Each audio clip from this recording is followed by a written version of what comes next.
Mary शेली और उनका उपन्यास फ्रैंकस्टाइन। मैरी शेली एक इंग्लिश लेखिका थी। उन्होंने फ्रैंकस्टाइन उपन्यास लिखा था। यह उपन्यास 1818 में पहली बार छपा था। यह एक डरावनी और साइंस फिक्शन कहानी है। मैरी शेली का जन्म 30 अगस्त 1797 को लंदन में हुआ था। उनके पिता विलियम गॉडविन एक प्रसिद्ध दार्शनिक और लेखक थे और उनकी मां मैरी वॉल्स्टनक्राफ्ट एक प्रमुख नारीवादी लेखिका थीं।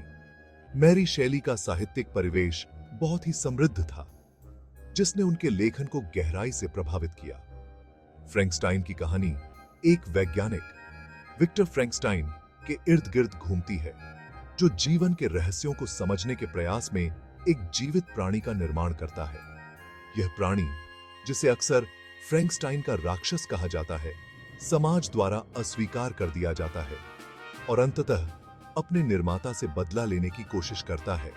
इस उपन्यास ने न केवल डरावनी और विज्ञान कथा साहित्य को नई दिशा दी, बल्कि यह भी दिखाया कि विज्ञान और नैतिकता के बीच का संघर्ष कितना जटिल हो सकता है। मैरी शेली ने इस उपन्यास के माध्यम से यह सवाल उठाया कि क्या वैज्ञानिक प्रगति के लिए नैतिकता का त्याग करना उचित है। फ्रैंकस्टाइन को आज भी एक क्लासिक माना जाता है और यह कई फिल्मों, नाटकों और टीवी शो का आधार बना है।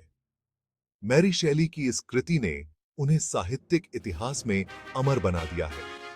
उनकी लेखनी और विचारधारा आज भी पाठकों और विद्वानों को प्रेरित करती है।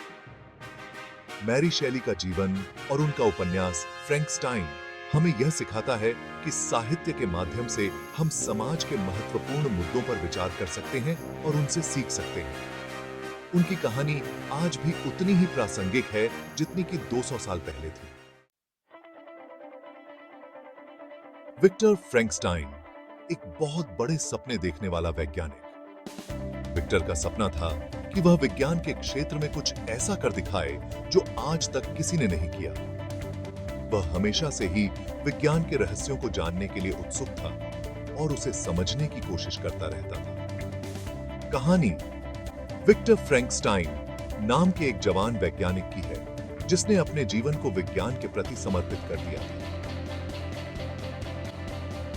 विक्टर का मानना था कि विज्ञान के माध्यम से वह मानवता के लिए कुछ अद्वितीय कर सकता है। वह हमेशा नई नई खोजों में लगा रहता था और अपने प्रयोगों में दिन रात मेहनत करता था, जो बहुत बड़े बड़े सपने देखता है। विक्टर के सपने सिर्फ साधारण नहीं थे, बल्कि वे ऐसे सपने थे जो मानवता के भविष्य को बदल सकते थे। वह हमेशा सोचता था कि अगर वह जीवन और मृत्यु के रहस्यों को समझ सके तो वह मानवता के लिए अमरता का रास्ता खोज सकता है। विक्टर चाहता है कि वो जिंदगी के राज को जान ले और मौत को भी हरा दे। वह प्राचीन ग्रंथों और आधुनिक विज्ञान दोनों का अध्ययन करता था, ताकि वह जीवन और मृत्यु के बीच के संबंध को समझ सके। विक्टर का मानना था कि अगर वह इस रहस्य को सुलझा सके तो वह मानवता के लिए एक नई दिशा प्रदान कर सकता है। वो साइंस में बहुत ज्ञान पाता है। विक्टर ने अपने जीवन का अधिकांश समय विज्ञान के अध्ययन और प्रयोगों में बिताया। वह हमेशा नई नई तकनीकों और विधियों को अपनाने के लिए तैयार रहता था। विक्टर का मानना था कि विज्ञान के माध्यम से वह किसी भी समस्या का समाधान खोज सकता है। उसकी मेहनत और समर्पण ने उसे एक महान वैज्ञानिक बना दिया। प्रयोग और एक डरावनी रचना। अपने जुनून में पागल होकर विक्टर एक गुप्त प्रयोग करता है। वो मरे हुए शरीर के अंगों से एक जीव बनाता है। यह जीव विक्टर के सोच से भी ज्यादा डरावना निकलता है। विक्टर का जुनून उसे अंधेरे रास्तों पर ले जाता है, जहां विज्ञान और नैतिकता की सीमाएं धुंधली हो जाती हैं। विक्टर ने अपने प्रयोगशाला में दिन रात एक कर दिए थे। उसकी आंखों में एक अजीब सी चमक थी, जो उसके पागलपन को दर्शाती थी। वह थी। अपने प्रयोगों में इतना डूब गया था कि उसे समय का भी एहसास नहीं रहा। उसकी प्रयोगशाला में हर तरफ किताबें, रसायन और अजीब उपकरण बिखरे हुए थे।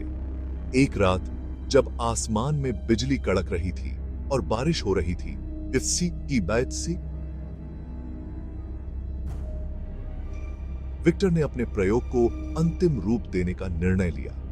उसने मरे हुए शरीर के अंगों को जोड़कर एक जीव बनाया। जैसे ही उसने बिजली के झटके से उस जीव को जीवन देने की कोशिश की, उसकी धड़कनें तेज हो गईं। वह जीव धीरे धीरे हिलने लगा। विक्टर की आंखों में डर और उत्साह का मिश्रण था, लेकिन जब वह जीव पूरी तरह से जागा तो विक्टर को एहसास हुआ कि उसने क्या किया है। वह जीव विक्टर के सोच से भी ज्यादा डरावना और भयानक था। उसकी आंखें लाल और चमकदार थीं और उसका चेहरा विकृत था। विक्टर ने अपने हाथों से अपने चेहरे को ढक लिया और पीछे हट गया। उसने सोचा था कि वह विज्ञान के क्षेत्र में एक नई क्रांति लाएगा, लेकिन उसने एक भयानक रचना को जन्म दिया था। वह जीव धीरे धीरे विक्टर की ओर बढ़ने लगा और विक्टर के दिल की धड़कनें और तेज हो गई। विक्टर ने अपने प्रयोगशाला से भागने का निर्णय लिया, लेकिन वह जीव उसके पीछे पीछे आ रहा था।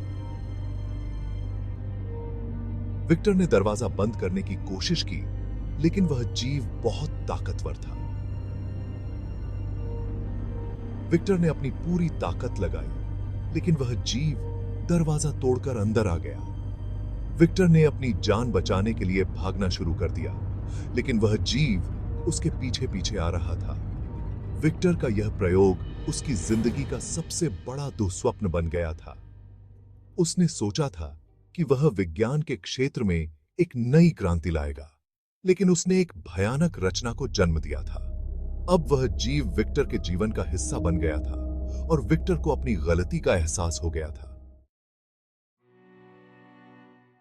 अपनी बनाई हुई चीज को देखकर विक्टर डर जाता है और उसे अकेला छोड़ देता है। वो अपनी प्रयोगशाला से भाग जाता है। उसे लगता है कि वो जीव मर जाएगा, लेकिन वो जीव जिंदा रहता है और दुनिया में अकेला घूमता है। उसे देखकर लोग डर जाते हैं और उसे अपनाते नहीं हैं, क्योंकि वो बहुत डरावना दिखता है।